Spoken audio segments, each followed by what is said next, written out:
spent 31 years as a Detroit police officer.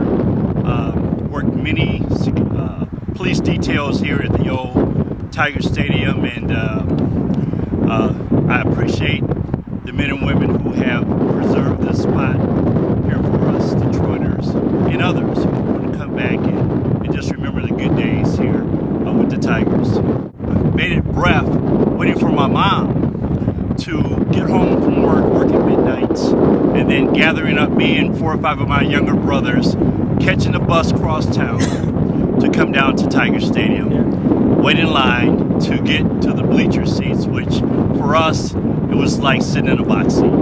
It is Willie Horton. Whose jersey you have on here? Yes, I do. I dedicate this jersey to Willie Horton on this day and always. Gates Brown, of course, Sparky,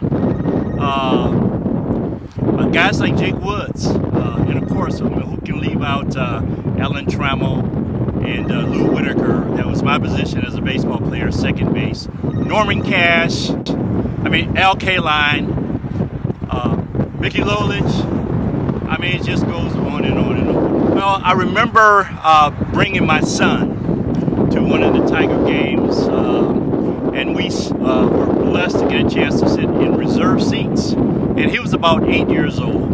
And what was big then was the wave, and how we both just got so caught up in the wave, and it was phenomenal, like never before. The waves of today is good. The waves here at Tiger Stadium were awesome.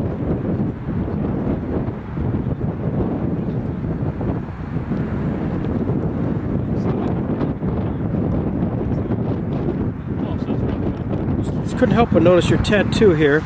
Oh yeah. Of the D. And that's obviously Tiger related. Absolutely. And so here we are at Tiger Stadium. What's your memories of Tiger Stadium?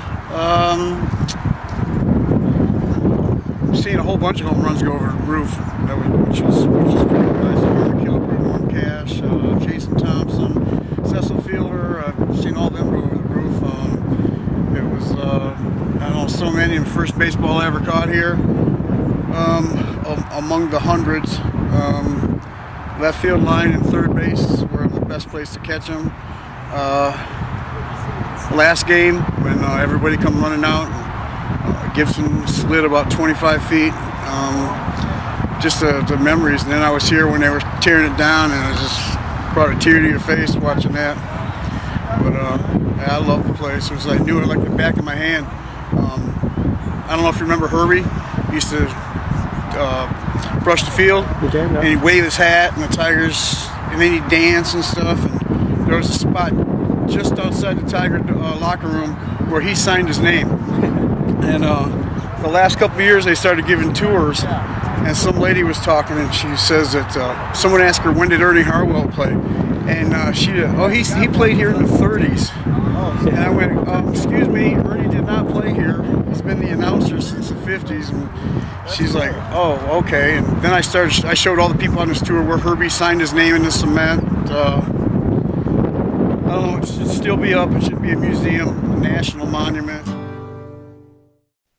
On July 13th, 1934, Babe Ruth hits his 700th home run in a 4-2 victory over Tommy Bridges and the Detroit Tigers. In 1934, my cousin caught Babe Ruth's 700 home run ball rolling down the street.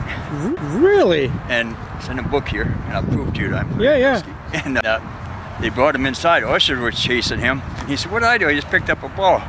And they brought him inside. He came in late from school. He skipped school. I don't see how, it was July.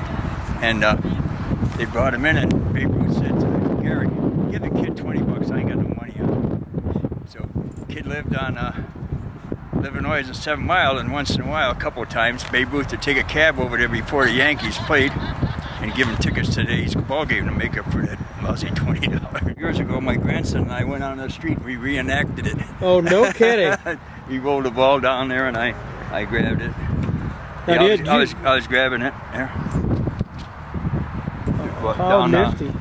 Down Plum Street. Oh yeah, that's why I was sitting there, because I fell out of the stadium in about 60, 68, 69. Before the game started, my kids were small, and I come down with a foul ball. They were practicing, I knew the kids couldn't get it, so I was running, and I hit the railing too hard, and I was coming over on the cinders, and I had a white jacket on. The wife says, shouldn't wear a white jacket. I said, well, that is in the factory. And I was racing to get hurt, and Larry Doby, a coach for Cleveland, grabbed me, said, you want to play ball? He took me out, and a white foul line went by.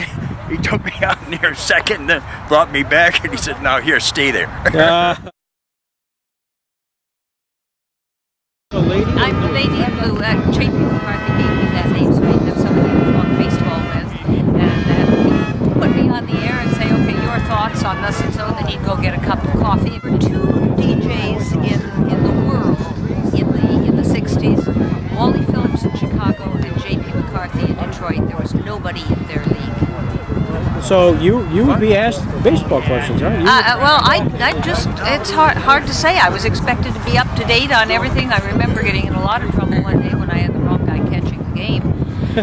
It started back probably in the early 60s when Joe said something idiotic, and I called him and told him that, actually he was talking about night crowds being the same as day crowds, and they're not, completely different fan makeup. And I called and set him straight. He said, call me again. You know, if anybody else is mad, JP, maybe we can try to make them happy. I will. All righty. You want a direct quote Yeah. from the paper this morning from Darrell? Give me a direct. Darrell Evans quotes, where else in baseball would this happen? Where else would a player come off a year like that and not play full time? I have to think nowhere, unquote. Well, that's beautiful. See you later. Play my violin, JP. Thanks, Sparky. All right, bye-bye. Sparky Anderson. I remember a phone call one day. I don't remember who it was, but which number 37 it was. But Hank Gary, Jim Pearsall, what have you? What is so and so's number? And Joe had like that, and he couldn't think on a call. Karen, she'll know. Right, the lady in blue. So he would call you at home. Yeah, oh yeah. And they still, and the 68 Tigers knew me either as Teach or the lady in blue. Probably one of my favorite baseball memories has to do with, I walked into a room. I run an organization now called the Eddie Lake Society. It's made up of people who've given 30, 40, 50, 60 years of their lives to baseball on and off the field. Joe Falls founded it, sports writer, and brought me in on the second meeting, and I've been running it ever since Joe began to get sick. But we had Jimmy Northrup there as a speaker, and Joe had no way of knowing I'd known Jim forever, and he used to sit in the stands talking with his dad, and so forth and so on. And he was trying to explain to Jim what this woman was doing in the room. And I wasn't supposed to hear this. I came around the corner, and Jim turned to Joe and said, hell, Joe, that's no woman. That's the lady in blue. That will forever be my greatest compliment.